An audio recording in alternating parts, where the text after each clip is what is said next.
Plato, who was never seen laughing, and who had given himself the motto of avoiding the evils and unpleasant situations of society, was asked two questions. The first was, what are the behaviors of people that surprise you the most? Plato enumerated them in order. They get bored in childhood and hurry to grow up, but then they miss their childhood. They lose their health to earn money, but they pay money to regain their health. Worried about tomorrow, they forget about today. In the end, they live neither today nor tomorrow. They live as if they will never die, but they die as if they had never lived. Then came the second question. So what do you suggest? The sage enumerated again. Don't try to make anyone like you.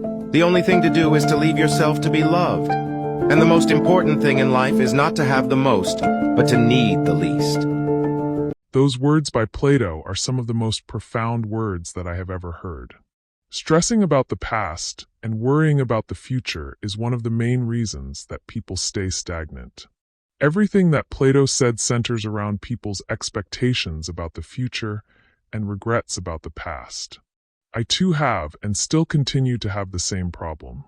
I struggle with thoughts and worries about the past and stress too much about what the future has in store. I am only human after all. However, my being, and your being as well, is not limited to our humanity. The primary concern for most of the human population is that of survival. Survival usually comes first before anything else. So we tend to focus on what will allow us to survive, rather than what will allow us to thrive. What will allow us to grow the fire within. So it is important not to have regrets about the past and not to stress too much about the future, because truly, you will not live your life as it is today if you are always in a state of worry. Life is indeed challenging, but you need to remember that at the end of the day, the physical world is an illusion. The real world is the world that exists within, the world of the soul.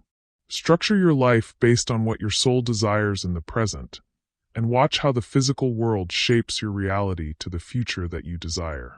It is indeed impossible to get everyone to like you.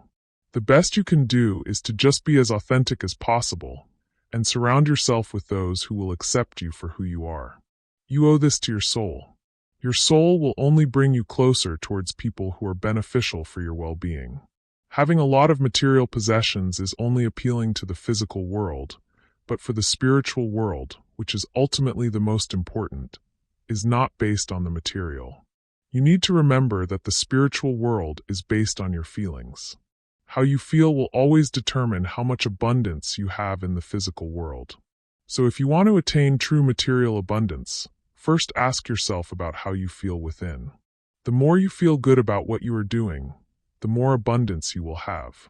Have a wonderful day and stay blessed. They live as if they will never die, but they die as if they had never lived.